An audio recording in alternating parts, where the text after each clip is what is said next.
Hi, Happy New Year. It is now 2024, which it seems like it was literally just 2020 and the COVID stuff. It's gone so fast. I'm 24 this year. I graduate this year. Hopefully that goes well. Anyway, I hope everyone had a good New Year. If you celebrate, I hope you had a good Christmas. So this is just going to be a little haul of the books that I received very kindly as gifts.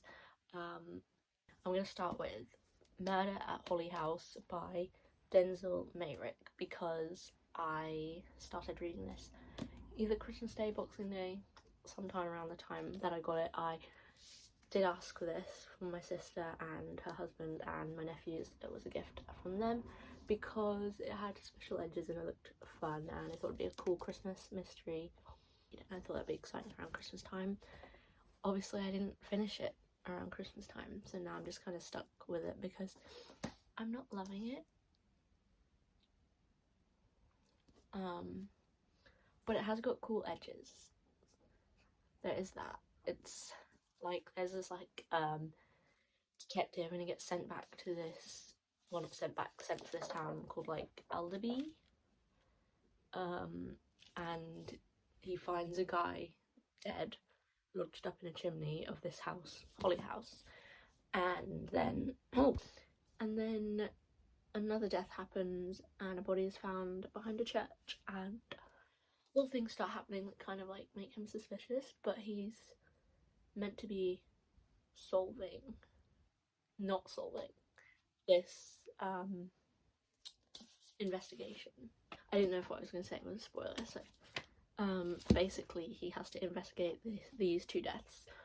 One guy found off a chimney, one guy found behind a church, and Elderby is not all as it seems. It's not like the quaint little village that it looks at like from the outside, and there's a lot of mysterious characters, suspicious characters, and like mystery things going on. So Graspy, our inspector, is investigating this, and he was sent there because he messed up. Graspy himself is a pretty interesting character. He's fun to follow, but overall not loving the story. But that was one I got to read at Christmas, and I'm still reading now.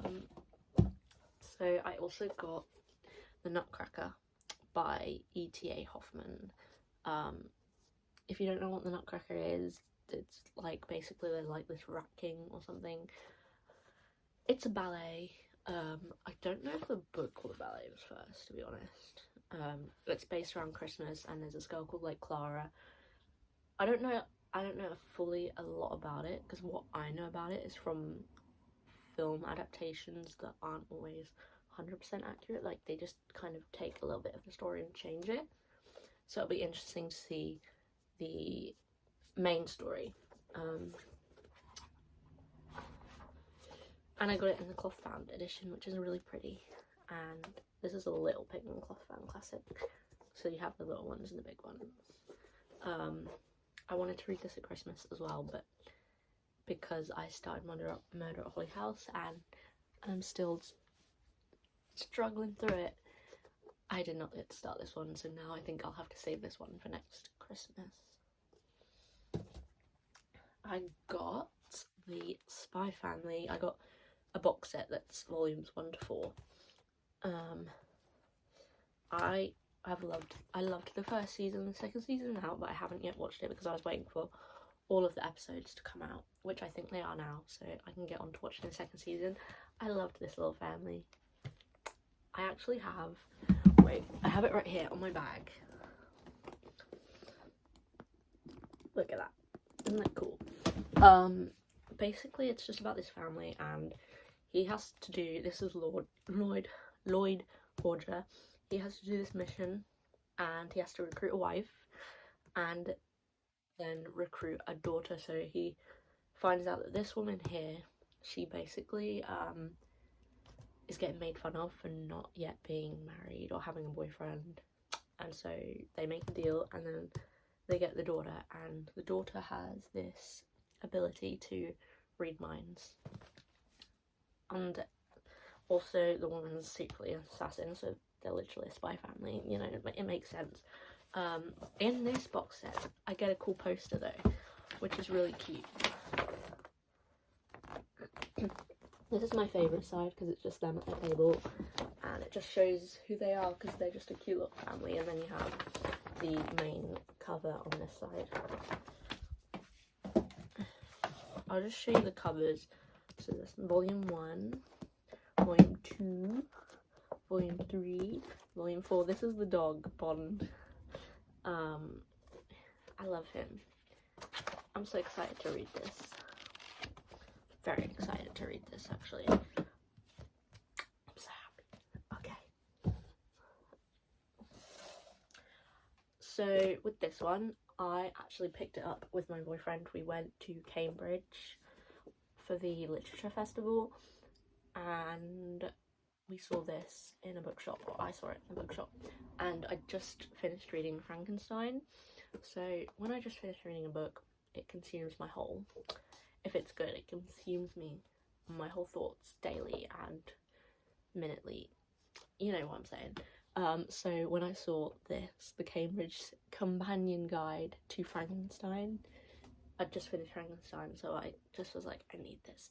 I'm so excited, I'm so glad that I found it and picked it up. It just explains Frankenstein in more depth, and I loved Frankenstein. I loved it so much, and I'm so excited for this. So for example, if we go to the contents, it's got contextualizing sources, romantic context, the context of the novel, scientific contexts, Frankenstein's politics, the female Gothic, what is queer about Frankenstein, race in Frankenstein, Frankenstein and eco-criticism, and the post-human. And then like it's got other ones like literature, Frankenstein and film, Frankenstein and comics. I'm actually very excited to read this. If you haven't read Frankenstein, go read it because it's just brilliant. Then I have If He Had Been With Me by Laura Nolan. Sorry if I butchered that. I don't know a lot about this other than a lot of people cry, and that made me want to get it. Apparently it's sad, and there's like these two people who are friends. I guess maybe one of them dies. My guess is that one of them dies and she wishes that if he had been with her. No, I don't know. That's not a spoiler because I'm literally just guessing from the title. But oh, I don't know what to say because I don't know anything other than people cry, so I'm hoping that's gonna be good. Also, the second one I think just come out. I don't know if it's a related sequel or just like another book by this person, but I think I'm gonna like this. I like books that make me cry. When I see people cry at books, see, the thing is, it doesn't make me want to read them because I want to cry. It makes me want to read them because it made them feel something, which means the writing must have been good. I mean, like you feel connected and emotionally connected with it, which means surely it's gotta be really, really good. So that's why I wanted to read this. I'm so excited for this one. I got the Emily Wilson's translation of the Iliad by Homer. I wanted to read the Iliad for a while. I just never knew like what one to get, and this version came out, and apparently Emily Wilson did a really good translation of the Odyssey, I think. I'm gonna double check that. Wait, okay, yes, yeah, so she did. It was the Odyssey that she did a good translation of. So apparently that's why I picked this one up, because people were also saying that this one was going to be just as brilliant, and it looked really good, and I just love the cover. I'm just excited for it.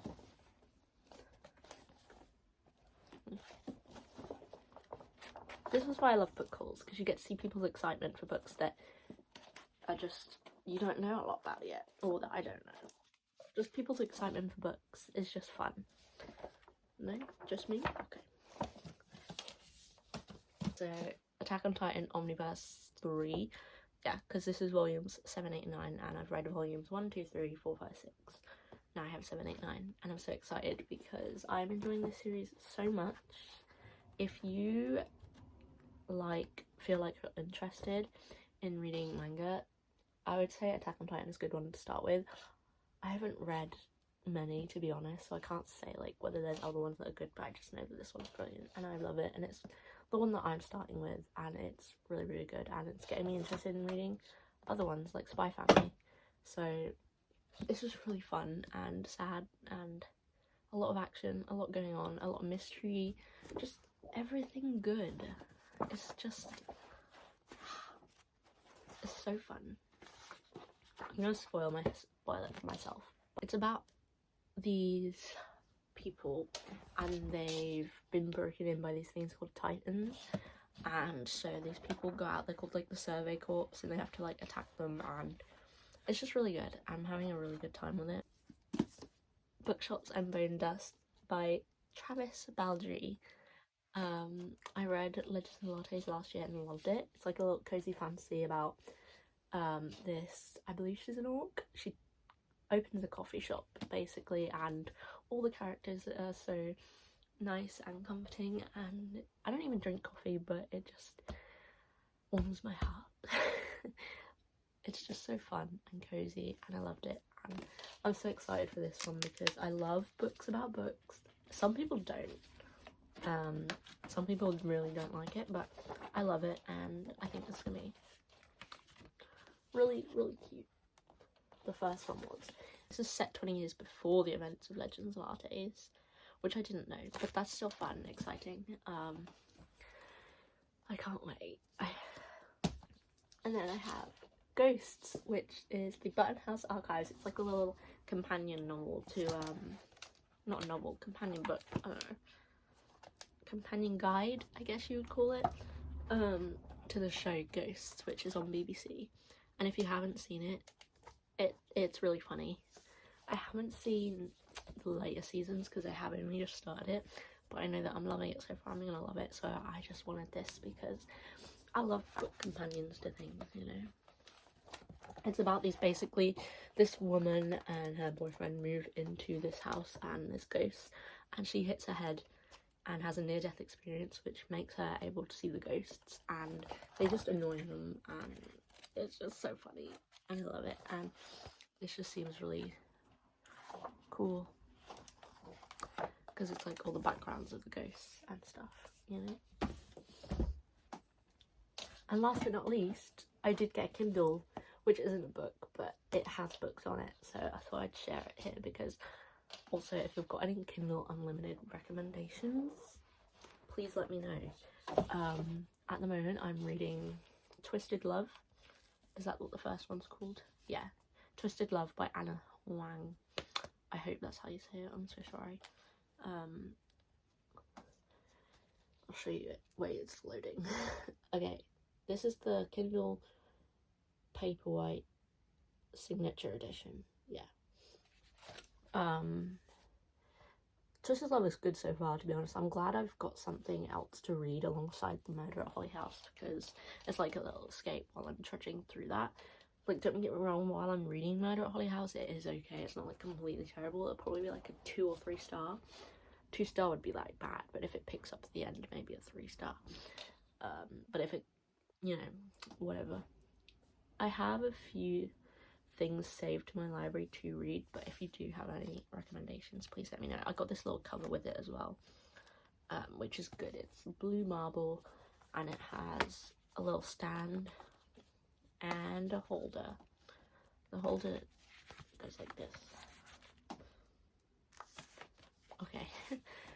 Thank you for watching. I hope you enjoyed this video.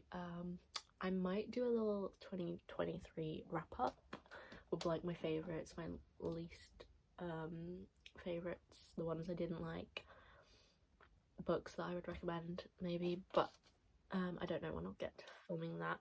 So that was my little book haul from Christmas. I hope everyone had a good Christmas if you celebrate, and I hope that this year brings everything that you wanted to in terms of reading and life and everything, and hopefully it's a good one. I hope you enjoyed watching this little book haul, and hopefully see you again soon, and thank you for watching. Goodbye.